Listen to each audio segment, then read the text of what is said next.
Day, I'm Dani, and today I am sharing my list for some of the most beautiful sites on Guam.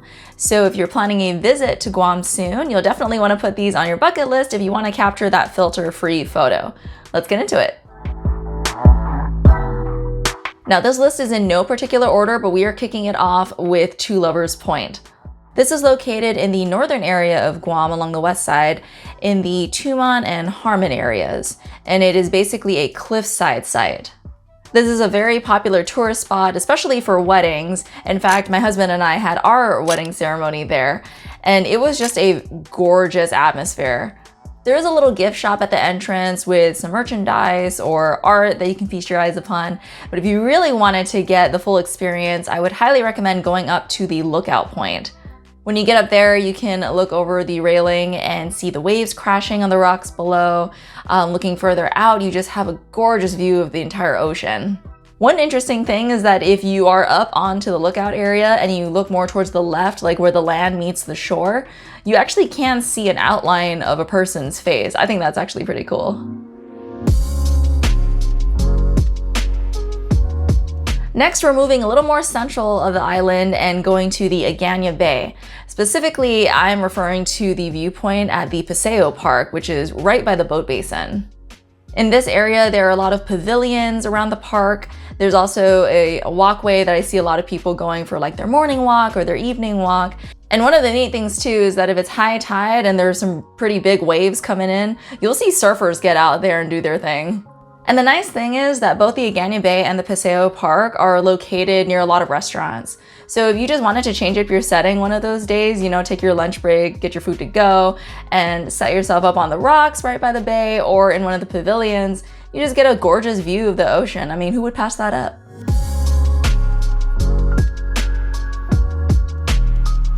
This next one is one of my favorites for both its scenic and historic quality, and we're talking about Fort Soledad. This is located in Umatic, so a little more south in the island, and it was a fort built by the Spanish in the early 1800s.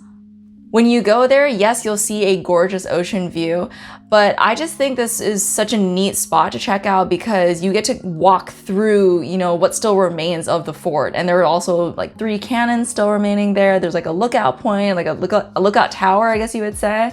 And I just try, anytime I'm there, I just try to picture, like, can you imagine being back in that time and seeing, especially if it was your first time seeing Spanish ships sail in? I mean, I would have been in awe. Clouds.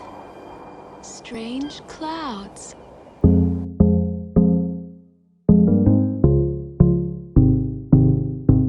Next on the list, we're going to the southernmost village of Guam, which is Maleso, and I am talking about the RYZE Pier spot. This area, while it might be a little bit of a longer drive from your normal commute, it is really nice and quiet. I think it's well worth the drive. It is a nice change of setting too if you wanted to kind of get away from, like the hustle and bustle of the business district. And another cool thing too is that you can see Coco's Island from the RYZE Pier. I always remember taking field trips to Coco's Island as a kid, especially during summer camps, but I think it's pretty neat that you get to see it from that spot. Also, if you want to make your pictures pop while checking out these places, then be sure to check out my merch shop and snag one of my custom designs like this one. I'll leave my link below in the description, but you will want to make sure that you are also subscribed to the channel so you don't miss out on my merch giveaways. Another gorgeous site you have to visit during your time on Guam is Hilaan Beach with the Mushroom Rocks. Now here is where you will have so many people taking pictures at this spot because not only is it very, beautiful and it's very, like the Mushroom Rocks are a cool sight, but I think we have a unique structure there, which I like to call the Genie Lamp Rock.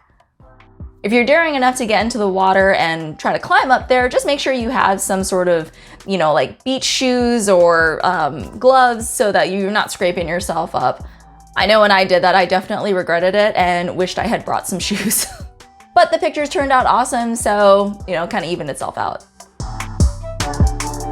This next one is for the underwater enthusiast. We're talking about the PD Bomb Holes. This snorkeling/diving spot is along the west side of Guam in the village of PD, and most people refer to it as the Fish Eye area. Because this area is also a marine reserve, so much of the aquatic life there is just flourishing. So you're bound to see something really cool every time. Anytime we've gone snorkeling or diving at the PD bomb holes, we've seen turtles, we've seen a black-tip shark at one point, we've seen an octopus, different types of like sea anemone, barracudas. Oh gosh, those are the one thing I hate seeing because I just Finding Nemo runs through my head.